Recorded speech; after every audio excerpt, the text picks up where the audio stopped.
بسم الله الرحمن الرحيم.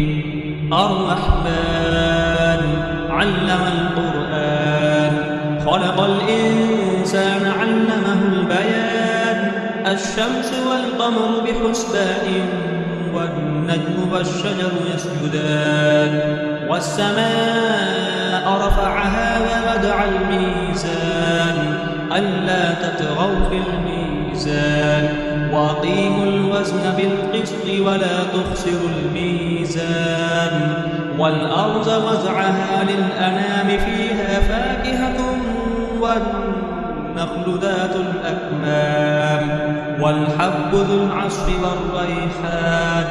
فبأي آلاء ربكما تكذبان؟ خلق الإنسان من صلصال كالفخار وخلق الجان من مارج من نار. فبأي آلاء ربكما تكذبان؟ رب المشرقين ورب المغربين.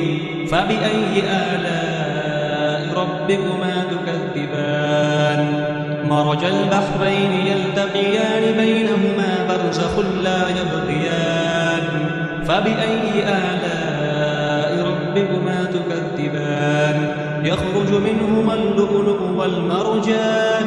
فبأي آلاء ربكما تكذبان؟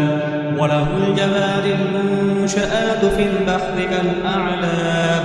فبأي آلاء ربكما تكذبان؟ كل من عليها فان ويبقى وجه ربك ذو الجلال والإكرام. فبأي آلاء ربكما تكذبان؟ يسأله ما في السماوات والأرض كل يوم هو في شأن. فبأي آلاء ربكما تكذبان؟ سنفرغ لكم أيها الثقلان. فبأي آلاء ربكما تكذبان؟ يا معشر الجن والإنس إن استطعتم أن تنفذوا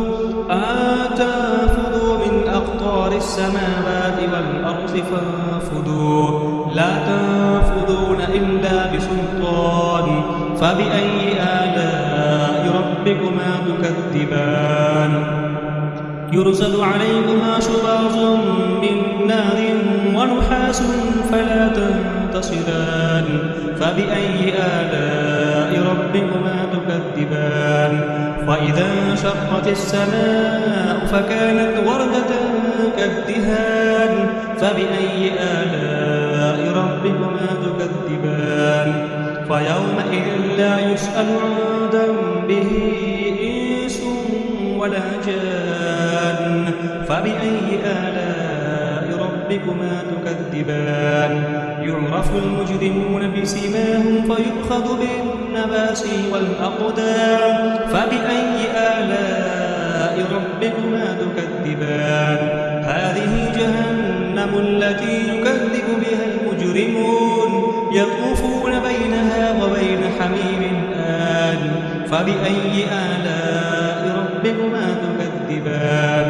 ولمن خاف مقام ربه جنتان. فبأي آلاء ربكما تكذبان؟ ذواتا أفنان. فبأي آلاء ربكما تكذبان؟ فيهما عينان تجريان. فبأي آلاء ربكما تكذبان؟ فيهما من كل فاكهة زوجان. فبأي آلاء ربكما تكذبان؟ متكئين على فرش بطائنها من استبرق وجنى الجنتين دان.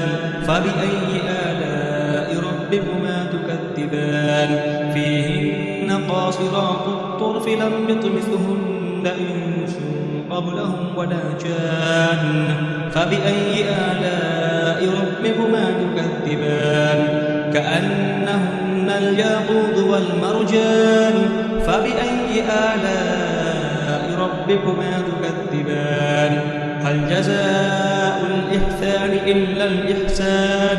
فبأي آلاء ربكما تكذبان ومن دونهما جنتان فبأي آلاء ربكما تكذبان مدهامتان فبأي آلاء ربكما تكذبان فيهما عينان نضاختان فبأي آلاء ربكما تكذبان فيهما فاكهة ونخل ورمان فبأي آلاء ربكما تكذبان فيهن خيرات حسان فبأي آلاء ربكما تكذبان حور مقصورات في الخيام فبأي آلاء ربكما تكذبان لم يطمثهن إنس قبلهم ولا جان